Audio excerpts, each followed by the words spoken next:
tous, bienvenue à cette conférence Mobilité, équité et accessibilité des milieux de vie organisée par Trajectoire Québec dans le cadre de l'initiative Parlons Territoire.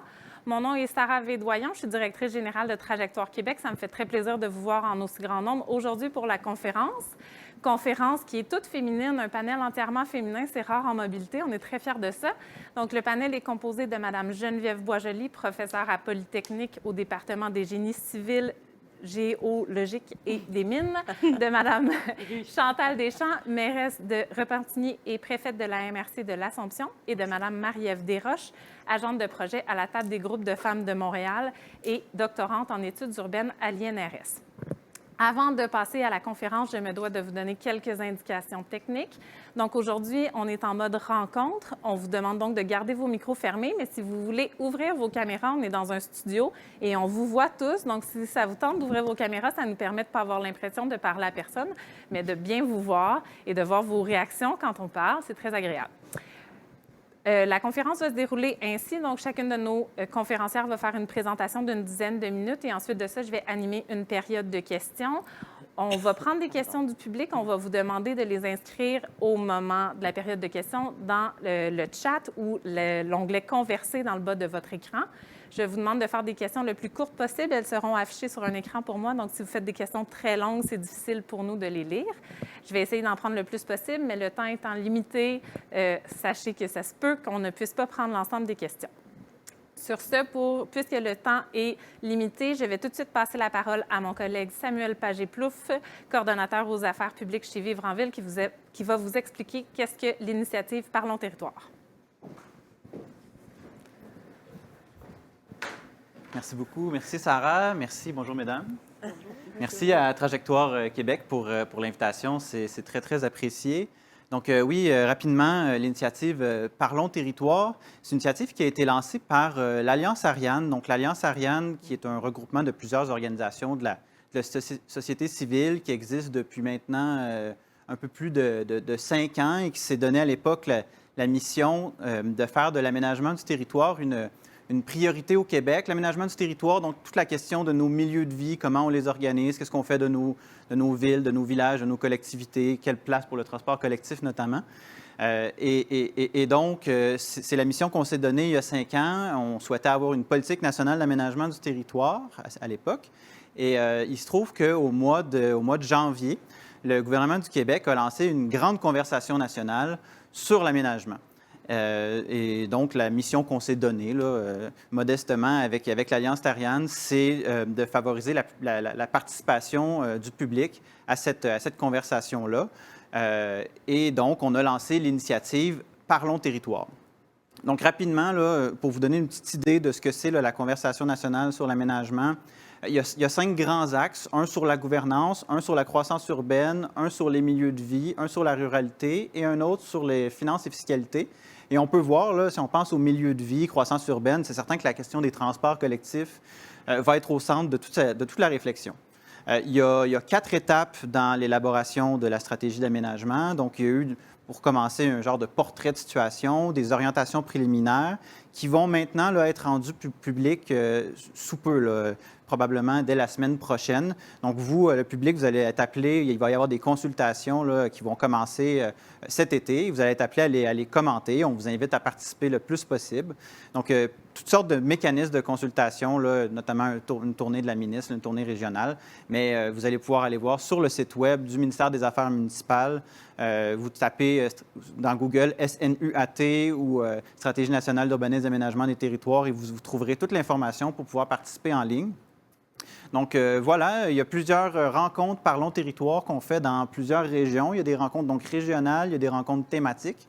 Aujourd'hui, la rencontre qui est organisée par Trajectoire Québec sur un thème qui est fondamental, la question de l'équité, la question de l'accessibilité des milieux de vie. Donc, merci encore à Trajectoire Québec pour l'invitation. La conversation, je suis certain, va être super stimulante. Je me permets une petite plug. Donc, prochaine rencontre Parlons Territoire, 14 juin, lundi prochain, sur l'heure du midi. On va parler de l'avenir de nos centres-villes. Donc, voilà, je vous remercie beaucoup. Si vous voulez continuer la conversation, d'ailleurs, sur les réseaux sociaux, en lien avec la vision qu'on va se donner collectivement sur l'aménagement du territoire, vous pouvez utiliser le mot-clic Parlons territoire. Merci. Bonne rencontre.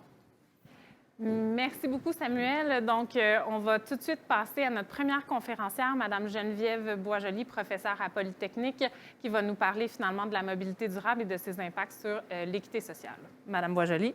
Merci beaucoup. Donc, premièrement, merci pour l'invitation. C'est un plaisir pour moi d'être là aujourd'hui pour discuter de l'équité dans les transports et particulièrement de la dimension sociale qui est souvent marginalisée dans les débats. Donc, merci de cette opportunité pour en discuter. Donc, plus spécifiquement, je vais parler justement du rôle des transports en commun pour l'inclusion sociale des résidents. Donc, c'est là-dessus que je vais me concentrer aujourd'hui. Je me base sur quelques études que j'ai réalisées avec des collègues et étudiants de Polytechnique Montréal, donc Meredith Alouzi-Jones et Owen Waygood. Et donc, je vais commencer un peu avec la situation actuelle que vous connaissez tous de développement axé sur l'automobile pour ensuite conclure avec les opportunités positives que nous offre le transport en commun. Donc, pour commencer rapidement, donc, vous n'êtes pas sans savoir que plusieurs régions métropolitaines du Québec se sont développées historiquement autour de l'automobile et donc du développement du réseau autoroutier, ce qui a amené un éparpillement des activités, donc des activités d'emploi, des activités sociales, des lieux résidentiels pour l'ensemble des régions métropolitaines. Et avec ça est venue une augmentation des distances à parcourir. Donc, pour l'ensemble de la société, les distances se sont accrues, ce qui a fait que l'automobile est devenue plus compétitive pour la plupart des déplacements, notamment en dehors des centres plus denses. Et donc, ça amenait à une plus grande utilisation de l'automobile. Et par le fait même, pour répondre à cette plus grande utilisation de l'automobile, bien, on a augmenté le réseau routier et autoroutier. Donc, c'est un cercle un peu perpétuel qui a des conséquences importantes. Oui, on en parle beaucoup sur l'environnement, sur la réduction des émissions de gaz à effet de serre, mais aussi sur les individus, les ménages et leur qualité de vie. Donc, c'est à ce sujet-là dont je vais vous parler aujourd'hui. Donc, compétitivité accrue de l'automobile. J'ai oublié de peser sur le clic. Donc, un des concepts qu'on utilise pour parler justement des conséquences négatives de la dominance de l'automobile dans les milieux urbains, c'est celui de la dépendance automobile.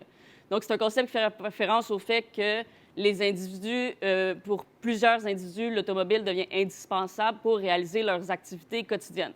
Parce que même si on parle beaucoup de mobilité, de trafic, de congestion, le but, c'est pas de se déplacer nécessairement, mais c'est de se rendre à nos activités, donc de participer à la vie en société, que ce soit pour se rendre, par exemple, au lieu d'emploi, aux services sociaux, services de culture, services de santé, lieux d'éducation, par exemple, ou toute activité culturelle, de loisirs, sportive. Donc, c'est vraiment à ce niveau-là que ça devient très pertinent d'un point de vue social, c'est que la voiture est devenue essentielle pour participer à la société dans laquelle on vit. Et ça a des répercussions importantes sur les ménages et les individus. Donc, brièvement, quand on parle premièrement de dépenses, donc pour les ménages qui doivent se procurer une voiture pour réaliser leurs besoins, bien, la voiture, on a calculé, ça représente environ 19 du budget d'un ménage québécois. Et 90 de ce budget-là est dédié à la voiture privée. Donc, c'est des sommes très importantes, particulièrement pour les ménages à plus faible revenu. Ça impose un fardeau financier important. Au niveau de la santé des populations, la voiture encourage un mode de vie sédentaire qui est en lien avec les problèmes d'obésité. Sachant qu'au Canada, il y a un tiers de la population qui souffre de problèmes d'obésité, la dépendance à l'automobile contribue vraiment à ce problème de société. Une autre statistique assez dramatique dont on parle peu, c'est celle liée à la sécurité routière. Donc, les accidents de la route, principalement pour les occupants d'un véhicule, sont la première cause de mortalité chez les enfants de 5 à 14 ans. Donc, c'est énorme comme cause de mortalité, sachant que ça pourrait être évité si on fait la promotion de modes actifs ou plus durables. Encore en lien avec les enfants, on parle des déplacements autonomes. Donc, la voiture... Lorsque la voiture est essentielle, les enfants dépendent d'un adulte qui a un permis de conduire et une voiture pour réaliser leurs déplacements. Puis, ça a des répercussions. Ça peut avoir des impacts négatifs, justement, sur le développement de leur capital social ou sur les interactions sociales que les enfants peuvent développer dans leur quartier. Et le dernier, c'est celui dont je vous parlais tout à l'heure, de l'inclusion sociale. Donc, si la voiture est indispensable et qu'on n'a pas accès à une voiture ou qu'on ne peut pas la conduire, bien, ça limite la participation à la société dans laquelle on vit. Donc, ça, c'est le portrait un peu plus sombre de la mobilité. Je tourne maintenant vers le portrait plus lumineux. On est chanceux, on a un regain d'intérêt pas mal dans tous les paliers de gouvernement. Je pense que la mairesse va nous en parler prochainement. Et donc, avec des investissements massifs qui s'en viennent dans les transports en commun. Le débat tourne beaucoup justement autour de la mobilité durable dans une perspective de l'environnement. Par contre, si on veut que ces investissements-là soient bénéfiques vraiment pour l'ensemble de la société et dans toutes les perspectives, c'est important de bien comprendre les contributions sociales que les investissements de transport en commun ont. Ce que je vais vous présenter dans les prochaines minutes, ça fait principalement référence à des réseaux de transport en commun structurants, donc métro, tramway, services rapides par bus, qui constituent la colonne vertébrale ensuite du territoire et d'un réseau d'autobus plus étendu. Donc, premièrement, la première répercussion positive directe du transport en commun, c'est d'augmenter l'accessibilité justement aux opportunités urbaines en transport en commun et donc de réduire les inégalités d'accès à ces opportunités-là. Donc, maintenant, la plupart des gens ont un accès via le transport en commun, même s'ils n'ont pas accès à la voiture. Et donc, ça réduit les barrières à participer à la société. Pour ce faire, par contre, je vais en parler un peu plus tard, mais c'est important de garder en tête que le service de transport en commun qui est implanté répond à une flexibilité, à une diversité de besoins. Donc, si on prend l'exemple, par exemple, des trains de banlieue qui passent en heure de pointe le matin et le soir vers le centre-ville, ça répond à un besoin spécifique, mais un ensemble de besoins qui sont oubliés dans cette offre de service. De la même façon, si on développe localement autour de la station de train, on offre une plus grande accessibilité locale à des services, à des opportunités. Un autre aspect important, c'est celui de favoriser les déplacements actifs. Et donc, dans actifs, j'inclus le transport en commun qui a toujours une part de marche, et le vélo, la marche, et les déplacements autonomes dont je vous parlais tout à l'heure. Et les répercussions positives sont particulièrement importantes chez les enfants qui sont en âge de se développer et qui dépendent d'un adulte pour se développer, mais aussi chez les personnes âgées pour qui la marche est un moyen de maintenir la forme physique, la qualité de vie, santé mentale à plus long terme. Un autre aspect positif, c'est, comme je vous parlais tout à l'heure, celui des interactions sociales.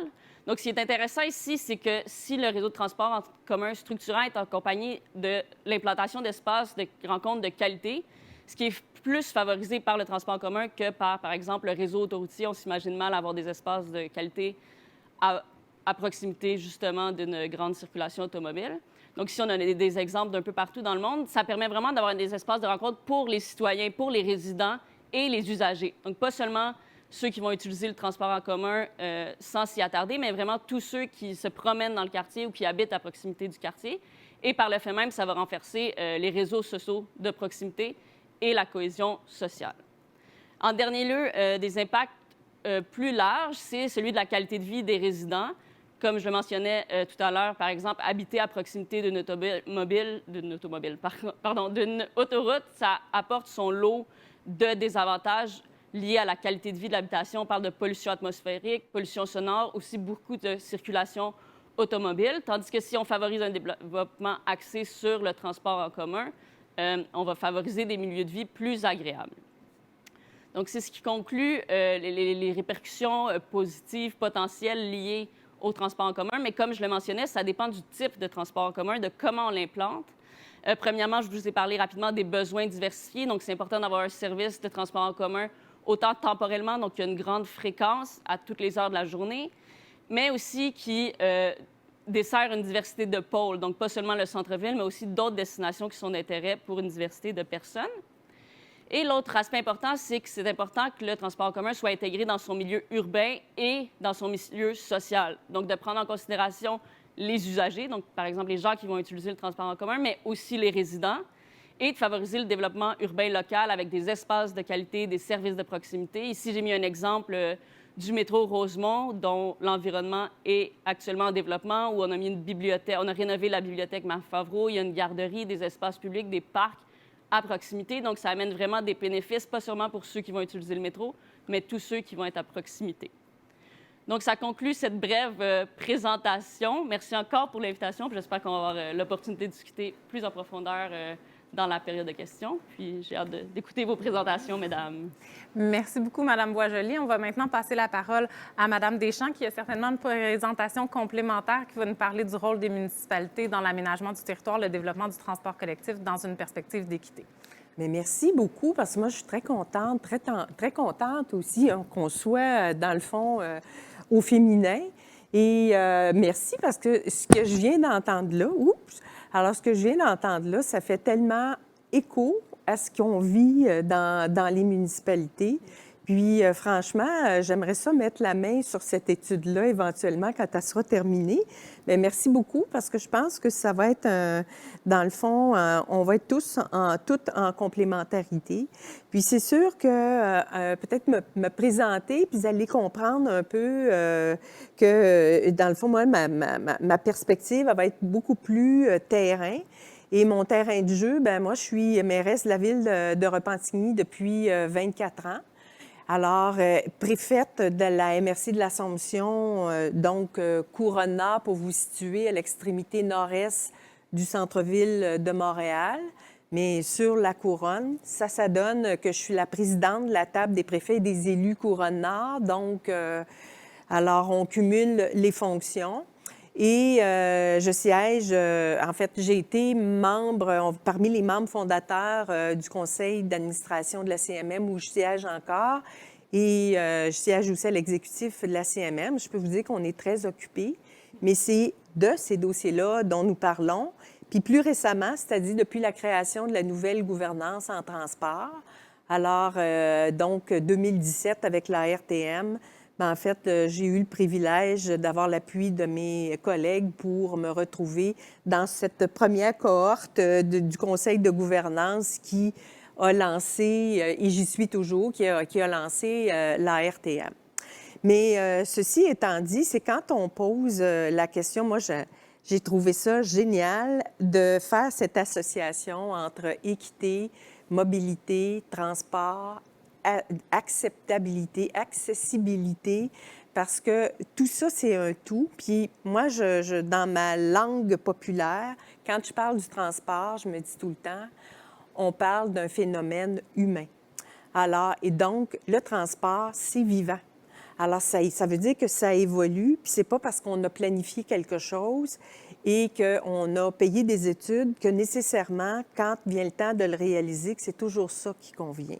Pourquoi? Parce que les attentes des usagers, moi je parle des citoyens, les attentes des citoyens, les attentes, leurs besoins, c'est en matière de mobilité, ça change énormément. J'ouvre une parenthèse, on vit encore. Tantôt, on souhaitera un bon déconfinement, dans le fond progressif, là, mais on est encore dans cette pandémie. Puis moi, comme mairesse, j'ai observé quelque chose.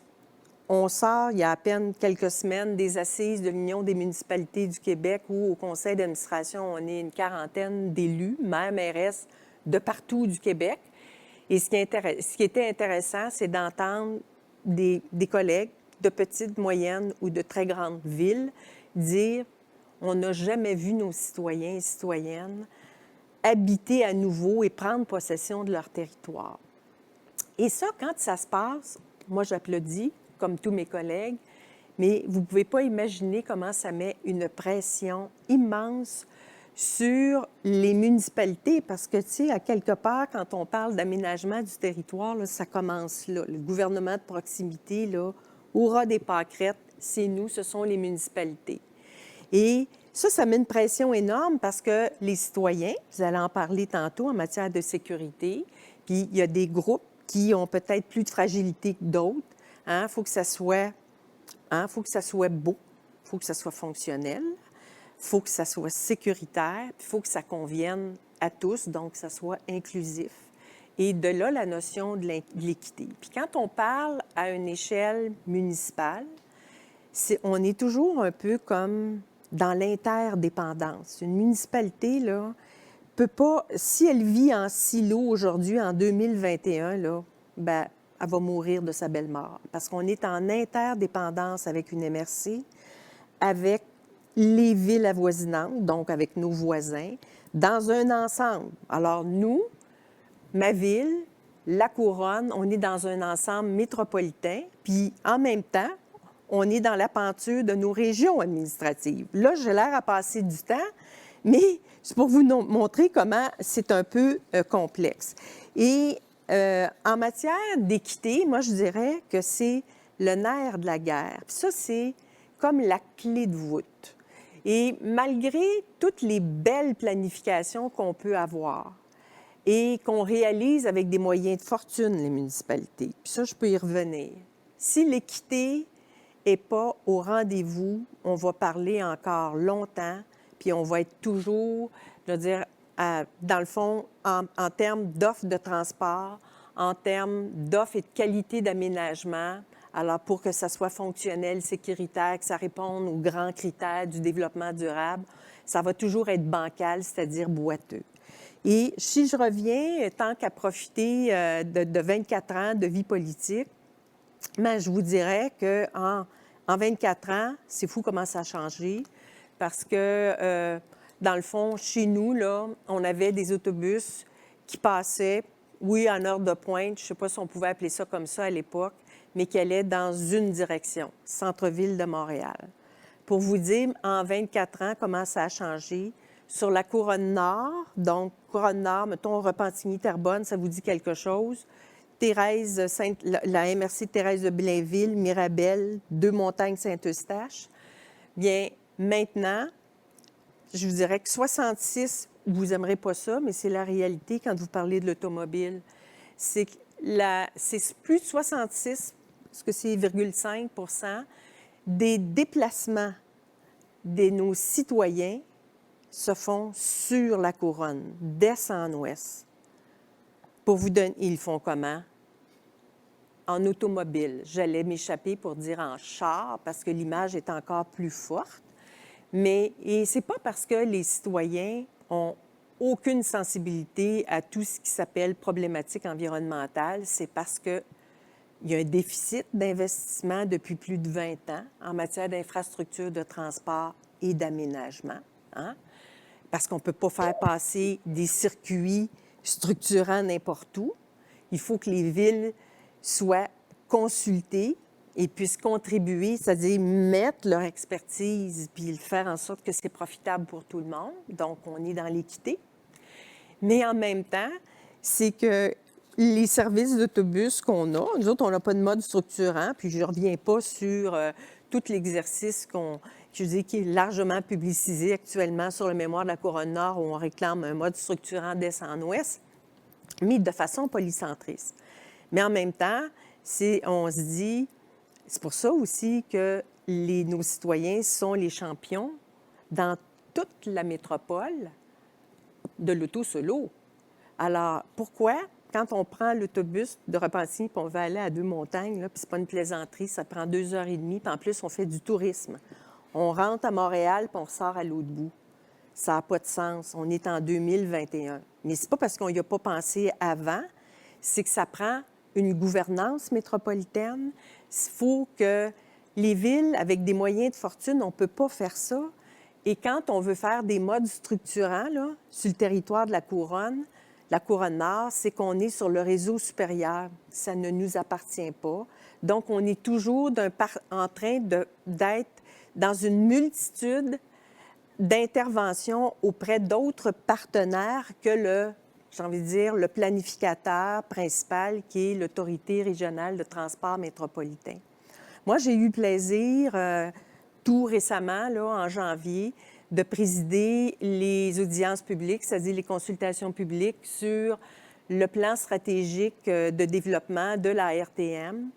C'est un exercice historique sans précédent de par l'envergure, parce que c'est 82 municipalités qui ont été consultées. C'est plus de 4 millions de personnes. Et puis autant, je crois que c'est 400 km², là, si ma mémoire est bonne, là. Donc, je veux dire, c'est un vaste territoire. Puis il y a une chose qui me frappe, c'est que tous les secteurs concernés, les élus qui se sont présentés, la société civile, les spécialistes, des groupes d'intérêt ont tous plaidé pour le polycentrisme. ça, on est en plein dans une notion qui s'appelle l'équité puis l'inclusion. Puis polycentrisme, ça veut dire que c'est plus vrai qu'on se déplace juste d'un point vers un grand centre. Pourquoi? Quand on parle de mobilité, c'est les études, les loisirs entrent là-dedans, aussi le travail, ce qui vient compléter le travail. Maintenant, on le voit là, avec beaucoup, le télétravail, ça aussi, ça change les habitudes de vie. Mais ça veut dire que c'est plus vrai qu'on s'en va juste dans un centre. C'est que ça voyage dans tous les secteurs. Puis quand je parle des secteurs de la CMM, là, c'est la Couronne Nord, la Couronne Sud, la Ville de Montréal, la Ville de Laval, la Ville de Longueuil. Alors, nous, nos gens voyagent plus de la Couronne, Montréal, Laval. Je ne dis pas qu'il n'y a personne qui traverse du côté de la Couronne Sud ou de Longueuil, mais la mobilité pour les études, le travail, les loisirs, la famille, c'est plus comme ça que ça se passe.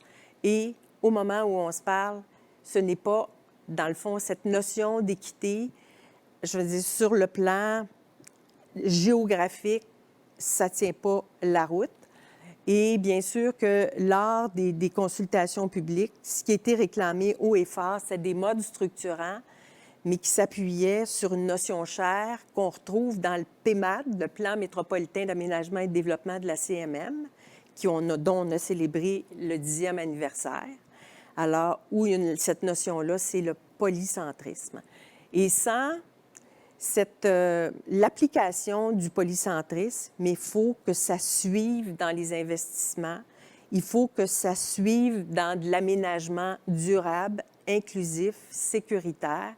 Puis c'est sûr que les municipalités ne peuvent pas faire ça avec les moyens de fortune. Puis je m'explique en 1 seconde et quart, puis je finis là-dessus. C'est qu'il faut toujours le rappeler. Nous, les municipalités, là, notre source de revenus, c'est l'impôt foncier. Puis on est tous ceux qui frayent dans le milieu municipal, là. Ça fait longtemps que ce modèle financier-là a atteint ses limites, mais on n'a pas d'autres leviers. On n'a pas d'autres sources de financement pour être capable de faire face à ces obligations. C'est pas juste des défis, c'est des obligations. Merci. Merci beaucoup à vous, Mme Deschamps. C'est très intéressant. Puis peut-être que dans la période d'échange de questions, on pourra apporter des pistes de solutions à ces problématiques que vous venez de soulever. Je vais maintenant passer la parole à Mme Desroches, agente de projet à la table des groupes de femmes de Montréal, excusez, ça fait long, qui va nous parler notamment de l'enjeu du logement. Donc, à vous la parole. Oui, bien, on a entendu. Merci de l'invitation. C'est vraiment une belle opportunité là, de pouvoir échanger sur les questions de mobilité. Moi, j'aimerais ça vous amener à l'autre bout de la mobilité qu'on n'a pas encore parlé, qui est l'habitation, en fait, le point de où on part, en fait. Parce que justement, si on va vers un polycentrisme, bien, on part quand même toujours souvent du même endroit qui est notre lieu d'habitation, notre logement. Donc, je suis de la table des groupes de femmes de Montréal, donc on est un organisme en défense de droits collectifs puis dans une perspective féministe. Donc, je vais vous parler aussi du droit au logement. Donc, qu'est-ce que c'est le droit au logement? Bien, on parle de plus que 4 murs, on parle d'un logement qui est convenable. Puis là, vous avez à l'écran les différentes dimensions qui sont promues par les Nations unies pour qualifier, en fait, ce logement qui est convenable. Donc, on parle d'une qualité sur le plan de l'emplacement, de l'abordabilité, de la qualité du bâtiment, de l'accessibilité, de la sécurité d'occupation et aussi de l'inscription dans un milieu de vie qui est respectueux. Et dans le cadre de mon mandat à la table, j'ai eu à sonder les groupes montréalais sur leurs préoccupations, sur les enjeux qui touchent le logement, l'habitation pour les femmes. Et on a eu le même son de cloche à peu près pour tout le monde. Bien, l'ensemble de ces dimensions-là, c'est vraiment ce qui ressort des femmes qui fréquentent les organisations. Et cet hiver, en fait, c'est ça. On a vu qu'avec la pandémie, bien, ça s'est exacerbé. Il y a énormément de femmes qui ne sont pas en mesure qui n'habitent pas actuellement dans un logement qui leur est convenable et aussi ont énormément de difficultés à accéder à quelque part qui serait convenable. Donc, c'est ça, j'ai des petites statistiques sur l'évolution depuis la pandémie. Quels sont les enjeux qui se sont exacerbés? Donc, à Montréal, parce que c'est ça, moi, je parle pour le territoire montréalais. Donc, l'île, il y a beaucoup de logements qui se sont libérés avec l'université à distance, les Airbnb qui ont ralenti leurs activités, la baisse de l'immigration, les nombreux déménagements vers les banlieues, les régions qui ont libéré des logements. Mais quels logements ont été libérés via tout ça? Bien, c'est beaucoup des petits appartements au centre-ville, mais surtout plus chers. En fait, on estime qu'ils sont les logements qui sont inoccupés en ce moment. Ils sont 30 à 40, 50 plus chers que la moyenne des logements. Donc, la possibilité d'y déménager est bien plus difficile. Donc, les groupes constatent que les femmes ont beaucoup plus de difficultés à trouver un logement qui est abordable pour elles, en fait. Surtout considérant qu'elles ont été plus affectées par les pertes d'emplois et la reprise économique qui est plus lente dans certains secteurs. Il y a plus de discrimination à la location parce qu'il y a plus de compétition, notamment pour les grands logements.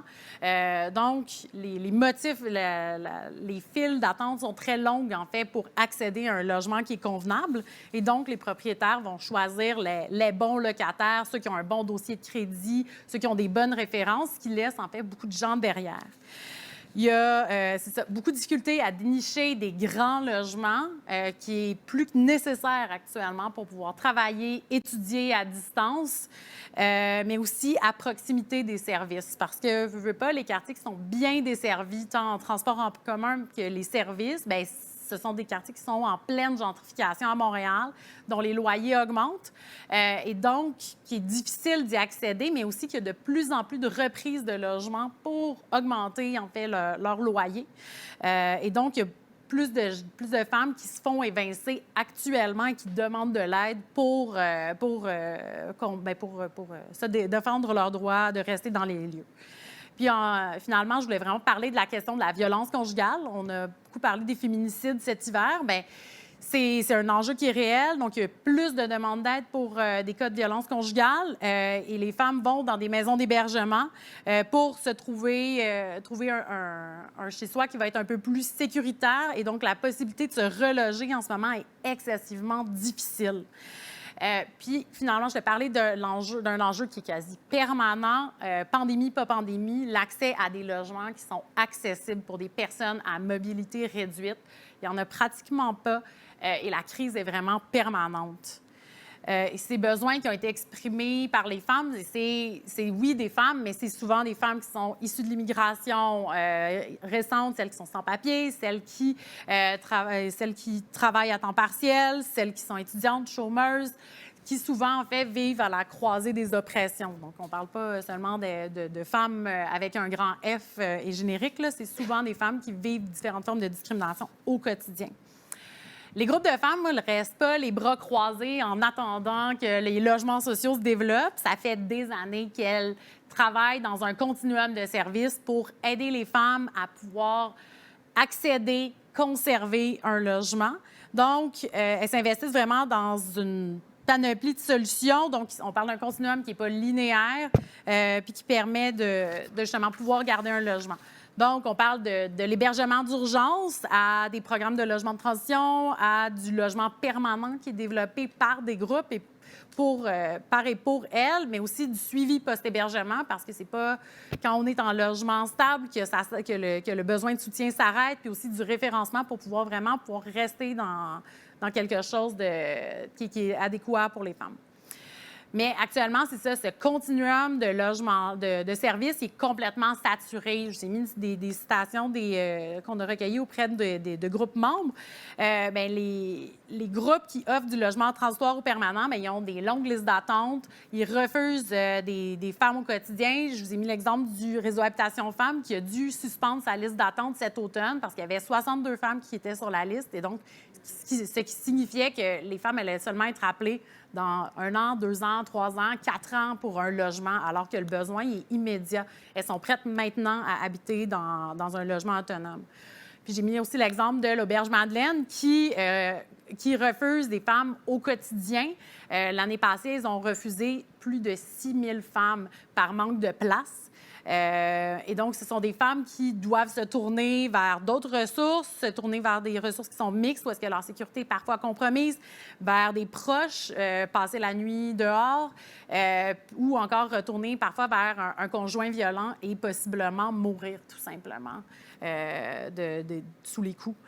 Et une des raisons de ces refus-là, bien, c'est l'impossibilité de pouvoir déménager dans la communauté parce qu'on se retrouve en situation d'hébergement temporaire. Bien, on veut éventuellement transitionner vers quelque chose de plus permanent. Puis s'il n'y en a pas de logement abordable dans notre communauté, bien, on reste en hébergement d'urgence et ce qui fait en sorte qu'on refuse des femmes à l'entrée. Et donc, les groupes de femmes ne restent pas les bras croisés. Elles développent du logement, elles construisent, elles développent des milieux de vie pour répondre aux besoins des femmes à qui elles offrent refuge. Et donc, en ce moment, elles ont des projets dans leur carton qu'elles veulent soumettre au gouvernement pour obtenir des subventions, pour pouvoir les développer. Mais actuellement, il n'y a pratiquement pas d'unités accès logis là, pour les intimes qui sont données, qui sont attribuées.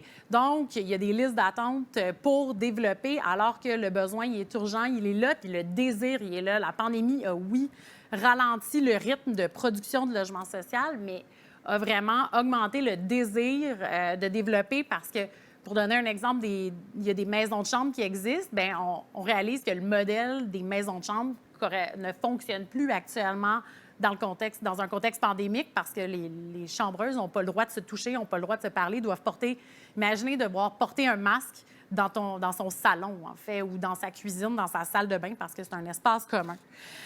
Et donc, les groupes font attention de développer des projets qui sont à taille humaine, où est-ce qu'on va avoir des espaces collectifs, où est-ce qu'on va, on va vouloir avoir une proximité entre les locataires, pouvoir développer des relations, mais aussi à proximité des services. On a un groupe là, qui nous dit souvent, bien, nous, on développe juste si on est capable d'avoir une pinte de lait à 10 minutes de marche. C'est un peu le concept de la ville de 15 minutes, mais dans les mots des groupes communautaires. Donc, elles ont toute cette attention-là. Puis actuellement, bien, les terrains qui sont disponibles, bien, il n'y en a pas beaucoup, ils sont excessivement chers. Puis souvent, ceux qui vont être dans la braquette de prix pour pouvoir développer du logement social, bien, ils vont être à côté d'un chemin de fer, à côté d'une autoroute, à côté d'une usine, sur un terrain contaminé. Et donc, c'est aussi ces emplacements-là qu'on donne à du logement social au moins nanti de la société. Donc, et puis en fait, il y a des groupes qui vont refuser ces terrains-là parce qu'ils vont se dire, bien, nous, on n'a pas envie de mettre des femmes qui sont toutes sans voiture au fond d'un quartier, au fond d'une ville, puis qu'elles vont être vraiment totalement isolées dans ce secteur-là. Donc, ils vont parfois laisser des terrains aller parce que ça ne fait pas de sens de développer, parce que ce n'est pas des milieux de vie qu'elles désirent. Et donc, avec les grands... Je reviens à la question de la mobilité, c'était comme une grande ellipse. Bien, on voit les projets qui s'en viennent, le REM, l'éventuel prolongement de la ligne bleue, hein, on commence à y croire, éventuellement peut-être une ligne rose, mais c'est des espoirs, mais c'est aussi beaucoup des craintes parce qu'on sait que la valeur foncière à proximité de ces terrains-là va monter en flèche, mais aussi dans ces quartiers-là, en fait. Ça pose aussi l'enjeu il y a des gens qui seront expropriés, mais aussi il y a des gens dont les loyers vont augmenter puis qu'il sera plus possible de rester dans ces milieux de vie une fois qu'on aura enfin développé un meilleur service de transport en commun, par exemple dans Montréal-Nord. Donc, si un jour la ligne rose arrive, sera approuvée et sera développée, on espère, dans quelques décennies. Mais tout ça pour dire que l'important, en fait, quand on pense à développer justement un réseau de transport structurant, bien, il faut penser à une autre structure qui est l'habitation, qui est en fait notre point de départ, et donc de réserver des unités de logement, d'avoir des politiques d'inclusion, de s'assurer qu'il y a un bon pourcentage de logements sociaux, de s'assurer que les loyers n'augmentent pas à proximité. Puis aussi, moi, mon plaidoyer, c'est de mettre de côté aussi des unités pour du logement dédié aux femmes parce que c'est une population qui a des besoins urgents. Puis qu'il faut en fait en mettre de côté parce qu'il y a une compétition entre les organisations qui développent du logement, puis les groupes de femmes ne sont pas toujours les plus à même de pouvoir sauter sur toutes les opportunités. Merci beaucoup, c'était très intéressant. Donc, 3 propos qui ont été très complémentaires. J'imagine que nos participants auront certainement des questions. Vous pouvez commencer à les inscrire dans le chat ou la petite bulle conversée au bas de votre écran. La technique va m'afficher ça sur un écran bientôt, puis je vais pouvoir les prendre. Mais je vais quand même lancer la discussion un peu avec ce avec quoi vous avez conclu, Madame Desroches. Effectivement, on sait que le transport collectif peut favoriser l'équité sociale. On l'a vu notamment dans la présentation de Mme Boisjoli, mais il y a un risque de gentrification autour des stations qui seront développées. Puis on voit qu'il y a plusieurs projets sur la table actuellement, autant à Montréal que dans d'autres régions du Québec.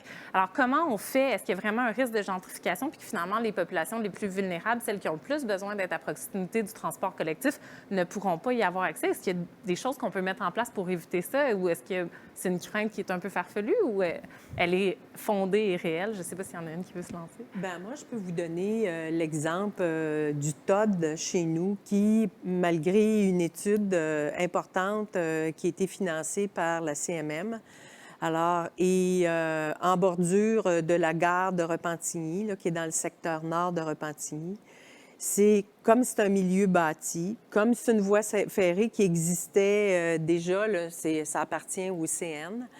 Alors, ça a avorté tout simplement parce que c'est toute une question, j'appelle ça le syndrome pas dans ma cour, c'est-à-dire que oui, on veut à la fois que les quartiers soient restaurés. Alors, vous savez, une ville qui a atteint sa maturité, c'est le cas, là. Puis Montréal, ça fait longtemps qu'ils doivent être à leur 4e génération de construire la ville sur la ville. Bien, c'est ça qui arrive. Puis c'est sûr qu'il faut densifier de manière intelligente. Et c'est exactement l'intelligence, bien, elle est polycentrique. Elle n'est pas centrée juste sur une chose. Mais, ça voulait dire densification. On ne parle pas de taux d'habitation, mais vous savez, tout ce qu'on entend, tout ce qui se dit, c'est qu'il faut être à l'avant-garde de ça. Et quand on veut reconstruire la ville sur la ville puis la planifier, c'est que ça prend du logement pour tous. Et il faut avoir l'intelligence de, par exemple, pas tout mettre les démunis là, dans un même bloc appartement. Et c'est pas une façon d'être inclusif, c'est pas une approche inclusive, puis c'est pas équitable. Il faut avoir aussi des services de proximité pour que ça soit viable, attractif. Il faut, justement, si on veut attirer des jeunes familles ou servir correctement des jeunes familles, bien, ça prend des parcs aménagés. S'il y a des aînés, il faut penser à cette génération-là. Mais dans le fond, le projet TOD, puis c'est sûr que la CMM avait des dispositions, là. Dans le fond, c'était de 500 à 1 km là, de circonférence autour de la gare. Et là, bien, on est en milieu bâti. Et là, subitement, les gens se sont soulevés, puis c'était pas dans ma cour. Ben non, là, puis tu sais... et ça, c'est... Bien sûr que c'est dommage. Mais moi, je me suis dit, bon, ben écoute, il faut écouter les gens. Mais c'est toute la question de l'acceptabilité sociale. Puis les municipalités, là, c'est qu'on a peu, sinon pas de moyens. Écoutez, on a un PPU là, pour être capable, donc un plan, dans le fond, c'est un plan d'intégration d'urbanisme, là. Mais on n'a pas de levier financier pour être capable de, par exemple, avoir une bande, par exemple, foncière qu'on pourrait acheter, une bande de terrain, puis commencer à planifier quelque chose qui, à travers le temps, mais il faut... Tu sais, c'est vivant, là. C'est quand le besoin est là, il ne faut pas que ça prenne 10 ans. Alors, bref, on jongle avec des dispositions d'application extrêmement complexes, pour ne pas dire compliquées. Puis je pense que les 2 éléments sont là. Et... bien, en fait, c'est sûr que c'est pas pour rien. L'UMQ réclame plus de pouvoir, dans le fond, de mise en application en matière d'aménagement des territoires. MRC, une ville peut pas... Aujourd'hui, une ville ne peut pas partir toute seule de son côté. Là. Elle est assujettie à un schéma d'aménagement de la MRC. Puis nous, notamment, il y a la CMM aussi qui a son plan métropolitain d'aménagement du territoire. Alors, nous, on jongle avec ça, si bien que ça a avorté. Mais il va y avoir une revision là, du PMAD, là. Alors, moi, je suis sûre que dans cette deuxième version-là, peut-être aurons-nous des dispositions plus facilitantes. Alors, où est-ce qu'on va considérer pour construire la notion d'un TOD, de densification, qui va être profitable au transport collectif, puis un milieu attractif pour tous, bien qu'on va pouvoir atteindre cet objectif-là. On glisse facilement, finalement, dans les solutions. Est-ce que, mesdames, vous vouliez réagir ou Oui, donc j'ai pas abordé la question du logement parce que il y a une spécialiste ici et puis quelqu'un qui se connaît aussi en logement. De mon côté, c'est plus le transport, mais c'est absolument certain qu'il y a des risques de gentrification. De façon plus... Donc, moi, je ne subis pas les contraintes financières ou de gouvernance, alors je peux... Non, oui. Mais la gentrification prouve aussi qu'il y a une demande. Comme tu le disais, on ne veut pas avoir des centres pour femmes où il n'y a pas de peine de lait, à moins... Donc, il y a une demande pour le transport en commun. Donc, en plus des politiques temporaires pour réduire l'augmentation, garder les loyers à un niveau acceptable, c'est d'avoir de plus en plus de logements qui sont à proximité d'un service de transport en commun performant. Puis pour faire ça, c'est de faire plus de transports en commun. Et donc, il y a une demande pour ça, les gens le veulent. Puis d'avoir plus d'habitations qui sont autour. Donc, le concept de densification, si c'est sûr qu'aujourd'hui, avec le réseau de métro assez restreint sur le territoire de la CMM, c'est certain que les prix bondissent en fou, mais plus on a un réseau étendu, accessible, plus il va y avoir un équilibrage des prix de la demande. On a d'ailleurs des questions du public là, par rapport à la densification que vous venez d'aborder. Donc, je la lis de mémoire. C'est une question de M. Lepreon Martin, de son petit nom. Oui. Donc, la densification résidentielle près des gares de train de banlieue stimule la demande, mais peut créer une crainte de la dégradation des milieux de vie pour les résidents actuels de ces zones, un peu comme vous mentionniez, Mme Deschamps. Donc, est-ce que la densification est inévitable pour favoriser le développement de liens de transport en commun structurants en banlieue? Donc, je pourrais sauter et sauter sur l'occasion pour dire, vous savez, quand on met en place des modes structurants, quand on parle de transport structurant ou de mode structurant, c'est parce qu'il faut comprendre que c'est structurant pour toute une collectivité. Puis ça, c'est coûteux. C'est coûteux en infrastructure. Par exemple, si on arrive avec un mode structurant qui sera un tramway, par exemple, donc, il faut qu'il passe sur un boulevard, il faut qu'il passe à la bonne place. Il faut qu'il parte d'un point pour aller à l'autre et que ça soit pertinent et que ça desserve, dans le fond, des collectivités, donc des nombres d'usagers significatifs. Et pour ça, c'est là où il faut repenser la densification et la mettre au bon endroit. Alors moi, si un jour, on avait un mode structurant, mais terrain, là, on ne parle pas... le REM, c'est sûr qu'il faut que ça soit sur une voie ferrée, puis en fait, ça, c'est un autre débat. Mais quand on fait rentrer, par exemple, le tramway ou un SRB comme P9, bien, moi, la seule place où je le verrais chez nous, c'est sur la rue principale de la rue Notre-Dame. Pourquoi? Parce qu'il y a des commerces et c'est là où on a la possibilité de faire de la densification intelligente. Je m'arrête là pour laisser place à vous autres.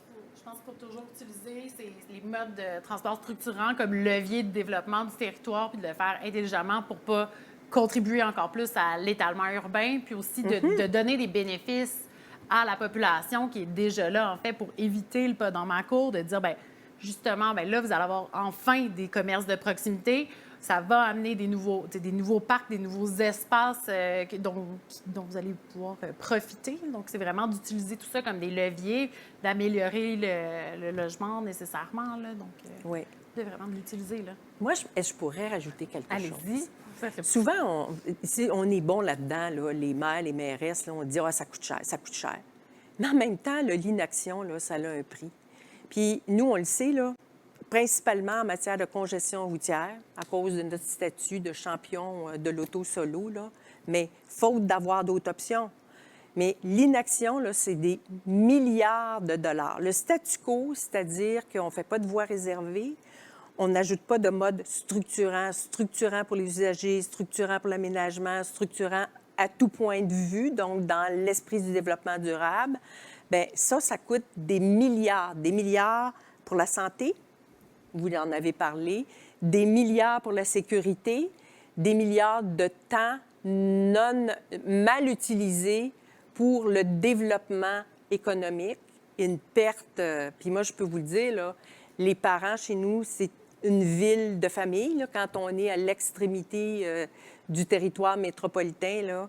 Donc, les parents reviennent de leur travail, ils ont été pris dans la circulation lourde. Ce sont des parents taxis, je les appelle comme ça. Donc, un des parents part, ils ont 2 voitures, part avec un des jeunes, puis ils s'en vont pratiquer un sport, et l'autre, je ne sais pas, un cours de ballet ou une conférence, sinon pour les études. Ces gens-là, là, moi, je m'incline pour leur résilience. Il y a un coût à l'inaction. Il y avait une question de Jean-Philippe Labre de la CDC de la Pointe qui demandait finalement un peu comme ce que vous avez dit, Mme Desroches et Mme Deschamps, il y a un besoin pour du logement social, du logement abordable à proximité du transport collectif. On sait que les moyens des municipalités sont limités. Alors, comment on peut financer la création de logements abordables, de logements adaptés, de logements sociaux, de logements pour les femmes, notamment aux abords de ces nouvelles stations-là? Quelle serait la bonne solution pour éviter que le marché s'emballe? Bien, je pense qu'un des leviers, c'est vraiment les stratégies d'inclusion, où est-ce qu'on exige des promoteurs immobiliers de pouvoir contribuer financièrement ou via des terrains, de pouvoir justement avoir cette offre-là qui va être diversifiée. Là, donc, s'assurer que les gens qui vont en profiter, qui vont vendre des maisons ou des condos, bien, puissent contribuer à cette offre diversifiée, là, tout simple. Mais c'est sûr que l'argent ne tombe pas du ciel non plus, là. Bien, en fait, moi, je pourrais compléter en disant, on n'est pas la seule place au monde là, où on vit ces choses-là. Là. Puis, tu sais, il faut toujours avoir le même réflexe. Je trouve ça intéressant de se retrouver en compagnie de spécialistes parce que c'est ça qui nous fait avancer. Puis moi, je pense qu'il doit y avoir un cocktail de mesures qui est utilisé ailleurs. Il faut regarder les meilleures pratiques ailleurs. C'est ça que vous faites comme chercheur. Bien, en même temps, c'est ça qu'il faut faire, là. Tu sais, c'est qu'est-ce qu'on pourrait aller chercher et qui est applicable chez nous, puis qui est vivable, qui est acceptable, là. Alors, et moi, je pense que ça peut plus être juste l'usager du transport qui paye ses affaires. C'est qu'il faut penser à tous ceux qui profitent de ce que ça apporte, le transport collectif. C'est ça qui est structurant pour une société. Donc, ceux qui veulent prendre leur voiture, parfait, mais il va falloir que vous payiez peut-être un petit peu plus. Alors, vous restez chez vous, bien, en fait, vous profitez quand même d'avoir des services de proximité. Puis s'ils sont là, c'est parce qu'il y a une densification qui s'est faite intelligente et qui... Et si la densification qui est toujours viable est là, c'est parce qu'il y a des modes structurants de transport qui les prennent de façon pertinente d'un point à un autre sans perte de temps. Alors, c'est tout le monde qui en profite. Puis, bien sûr, les commerçants, les gens, dans le fond, tout ce qui fait notre économie locale, nationale, régionale. Allez-y.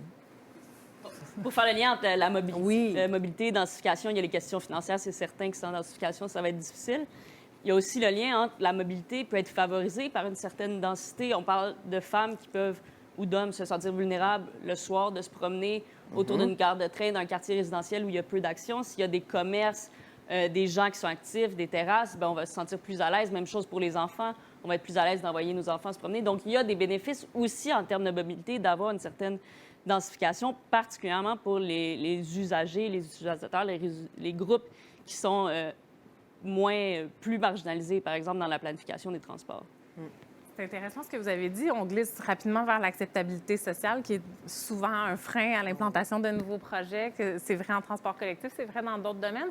On a un commentaire de Marc Bouchard qui vient nous dire « Est-ce que le problème des municipalités n'est pas de ne pas oser dire, et là on me l'a enlevé, de ne pas oser dire à ses citoyens que la situation actuelle de statu quo est à moyen terme complètement impossible et surtout inacceptable. » Finalement, comment on fait pour favoriser l'acceptabilité sociale quand des gens sont, tu sais, le pas dans ma cour et tout ça? Qu'est-ce qu'on pourrait mettre en place? Concrètement, là, je pense qu'il y a une discussion qui se fait, dans le fond, à l'échelle nationale, qui s'appelle comme ça, là, dans le fond, menée par la ministre Laforêt. Et moi, je crois que c'est sain d'amener ça à ce niveau-là Parce que c'est sûr que nous, les municipalités, nous sommes un gouvernement de proximité, nous ne sommes pas les législateurs.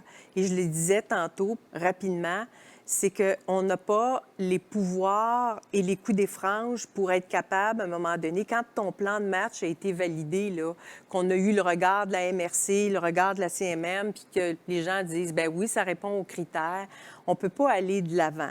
Et on n'a pas d'autres leviers financiers que l'impôt foncier. Fait que là, comment vous voulez faire des réserves? T'sais, et une ville comme chez nous qui a atteint la maturité de son territoire, alors, puis sur les couronnes, là, c'est un nouveau phénomène. Là. On est dans cette première génération de municipalités où, là, on reconstruit la ville sur la ville. C'est une belle occasion de repenser le territoire. Ça, j'en conviens. Mais on fait ça comment? Des moyens de fortune. Puis là, je suis pas en train de dire il faut que le gouvernement paye encore. Tu sais, je pense que le gouvernement a sa part à jouer, mais il faut regarder d'autres stratégies pour venir financer des projets porteurs d'avenir puis inclusifs. Il nous reste un petit peu de temps. Je vais y aller peut-être avec une dernière question de Gabrielle Guimond qui a été finalement commentée par une autre de nos participantes. Quel type d'indicateurs peuvent être utilisés dans l'analyse des projets de transport pour évaluer leur contribution à l'équité sociale? Et on a Annick Dilala qui suggère la DS+, l'analyse différenciée selon les sexes. Est-ce que c'est la piste de solution? Est-ce que c'est la seule? Il y en a probablement Bien, moi, d'autres. j'irais avec la première question sur les indicateurs. On dirait que c'est moi qui ai demandé de poser cette question-là, mais c'est pas moi. Donc, les indicateurs, j'en ai pas parlé beaucoup aujourd'hui puisqu'on avait un temps limité, mais c'est de passer de la mobilité vers l'accessibilité. Ce qui nous intéresse, c'est pas de se déplacer vite en auto, c'est d'avoir accès à des opportunités urbaines. Puis le concept de la ville du 15 minutes ou de la pinte de lait à 10 minutes, c'est quand même assez loin juste pour une pinte de lait. Là. Donc, pas toujours très vite. c'est ça. Mais donc, c'est justement des indicateurs d'accès aux destinations. Quelles opportunités on a autour de nous à la marche, en vélo, en transport en commun et en voiture. Mais donc, de prendre ça en considération, qu'est-ce qui est accessible autour des gens? Parce que si on regarde seulement les comportements que les gens ont en ce moment, bien, on dit qu'il y a 65 des gens sur la couronne nord qui utilisent la voiture. Est-ce qu'il y en a 65 qui veulent utiliser leur voiture ou il y en a... C'est 66 des déplacements. Des déplacements. Non, chez nous, là, une ville comme chez nous, c'est au minimum 2 voitures. Oui, non, mais c'est ça. Donc, 66 des déplacements, mais est-ce que pour ces 66 de déplacements, c'est des gens qui veulent absolument utiliser leur voiture ou qui n'ont pas le choix? Il y en a qui veulent l'utiliser. Ils n'ont pas le choix. Il y a Exactement. pas d'autre option. Donc, c'est dans cette optique-là que je dis qu'il faut regarder plus loin que les comportements de qu'est-ce qui se passe, mais à quoi les gens ont accès. Si on met une nouvelle station de métro, un nouveau réseau de transport, qu'est-ce que ça va amener en termes d'accessibilité? Donc, ça, c'est un indicateur, mais c'est sûr que c'est un défi de trouver des indicateurs pour des aspects qui sont moins tangibles que, par exemple, les typiques indicateurs économiques. Bien, pour poursuivre un peu là-dessus, mais moi, je plus sur justement l'analyse différenciée selon les sexes dans une perspective intersectionnelle.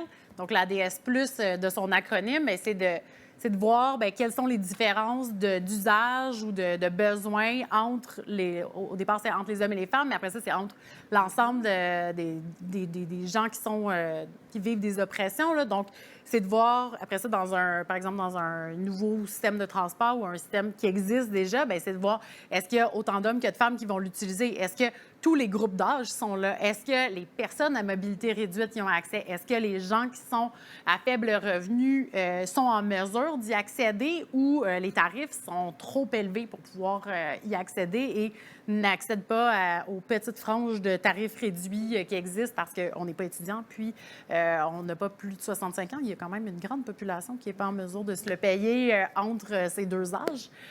Donc, c'est de vraiment se demander, bien, qui est là? Et en fait, qui surtout n'est pas là? Qui est-ce qu'on oublie?